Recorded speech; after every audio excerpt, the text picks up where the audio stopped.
Good afternoon. I'm Sarah Steve. On behalf of my sisters, Jen and Bex, we'd like to thank you for joining us here today to celebrate the life of my dad, Hartman State. As you all know, my dad was a different character. There wasn't a single thing about him that was monotonous or mundane. From his name, to his sense of humor, to his outlook on life, he was one of a kind. He was a dedicated and hardworking family man with a strong sense of commitment, but at the same time, he was laid back and easygoing, very witty, and kind of a little goofy. I think jovial is a good word to describe him. He was always cracking jokes. He really loved to laugh. He had such an infectious laugh.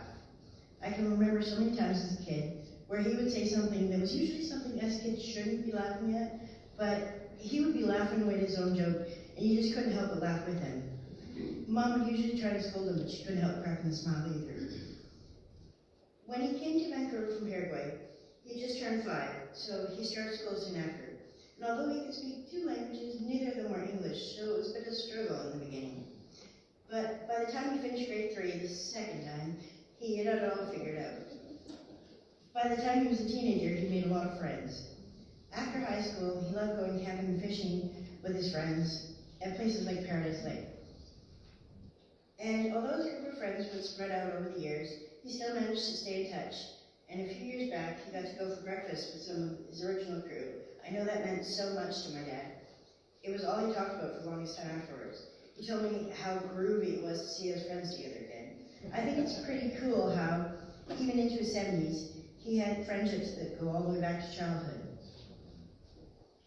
I think everyone here knows how my parents met. If not, I'll cover that epic love story more in my video. But by the time he was 33, he was married to the love of his life, had 3 daughters, he owned a cute little house overlooking the river, and he was just beginning to embark on a career in furniture making. In those early days, my dad was kind of like the original cell phone plans in that we only saw him evenings and weekends. It took until I was raising my own kids to truly appreciate how much he sacrificed. All those long hours, how hard he had to work for us to be able to do the things we did as kids. All the lessons we took, going to Green Bay every year, how often we ate at restaurants. I mean, the number of pirate packs I had as a child was staggering. Not to mention we both wore braces for a couple of years. No wonder Dad had to work as much as he did.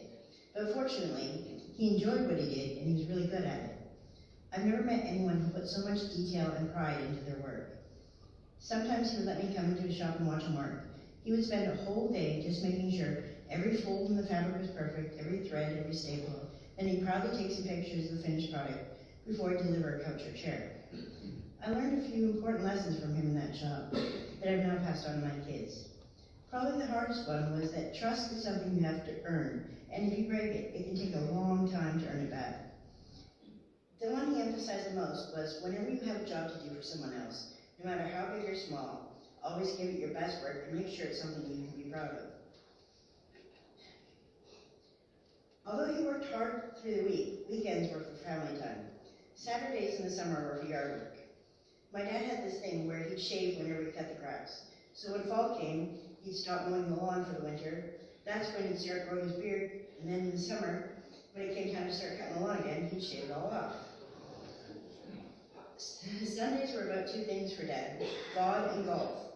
Every Sunday morning he'd take us to Bethany Baptist, then we'd go home and he'd relax on the couch and watch us golf. He loved his golf. When I was little, I remember he would take me golfing with him and I would ride around on top of his bag of golf clubs. Over the years, he got to play a few golf courses when he traveled, but the highlight of his golf excursions was when he got to play Pebble Beach. Dad liked to travel when he could. For my 5th birthday, he took my mom and I on an epic road trip down the coast in his pickup truck. We stopped in Port Townsend for a couple days, then down to Disneyland for a couple days, and all the way down to Tijuana, Mexico. I'm not sure why we would have done this, but I distinctly remember driving through Death Valley, because it was so hot, I kept looking up at him, and we both had our tongues hanging out, and they would dry out, and we were laughing. In 1988, he got to travel to the Philippines for the wedding of one of his best friends, Erwin, to his wife, Nanette. I remember Bex was not even 2 at the time, so my mom gave her a picture of my dad so that she wouldn't forget who he was, and she carried that picture with her everywhere. Chewed on it, got food on it, but she would show it to everyone proudly and say, Dada! In 1990, and again a few years later, My mom went to GF Strong for 2 weeks at a time for treatment. This was a huge adjustment for us, having my dad as the primary caregiver.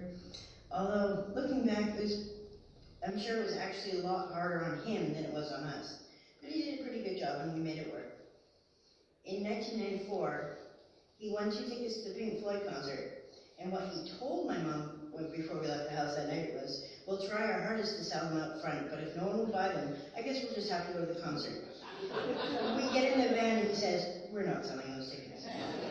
So that's how I ended up going to see Pink Floyd, 6th row on the floor. By the time Bex and I were both in high school, that's when his health started to turn. His first heart attack came when he was the same age I am now. It was such a shock to see my superhero dad looking so small and vulnerable in the hospital bed. In the years to follow, he would go on to have several more heart attacks, to the point where I started thinking, maybe that's his superpower.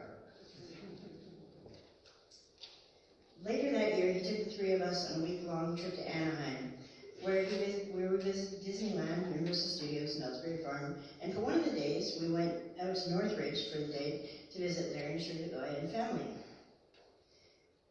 When they were empty nesters, Dad would go down to the sidetrack pub to play pool every day. When the iconic pub burnt to the ground in 2010, he started going to the Delta Line every day to play pool.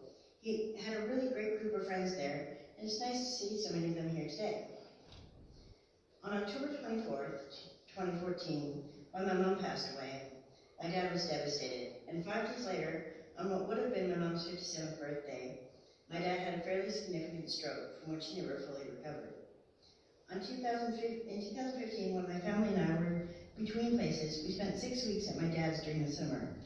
It had been a long time since there were kids living in that house, and you could tell my dad was doing his best to adjust, but 4-year-old Jesse definitely tested the limits of his patience when he picked all the dahlias in the memorial garden my dad had made for my mom. In August of 2020, while crossing the street by the pub, he was hit by a car which resulted in brain bleed that needed to be operated on. After the operation, his mobility and speech were significantly impacted, and in 2022 we were told that he couldn't care for himself properly and would have to go to a place to get the care he needed. So we reluctantly moved in to Zion Park Manor retirement home, and we sold our childhood home. At the start of February, Dad had been taken to Langley Memorial because he developed pneumonia. He seemed to be doing okay for the next week he was there, but on the 8th, he kept trying to pull off his oxygen. They sedated him, and he went to sleep. At some point in the night, he pulled off his oxygen again, and he passed away around 3 in the morning. Needless to say, we were all shocked and deeply saddened by this news. With all he's gone through over the years, he's always come out the other side laughing.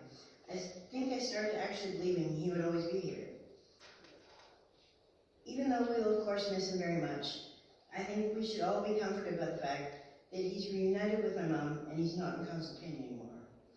I know if he were here, he wouldn't want us to be sad. He would say, be happy, I'm happy. Cheers, Dad, good luck.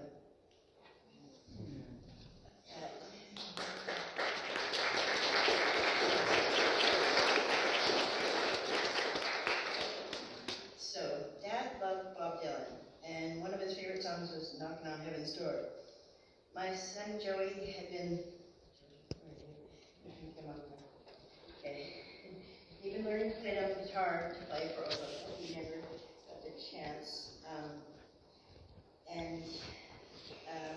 Jesse was going to sing again. He kind of back and forth on who was going to sing. But we invite anyone, there is the words that are going to be up here. If you can see them, they're kind of hard to see. But anybody who wants to sing along, please do, because I'm singing them.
black clouds coming down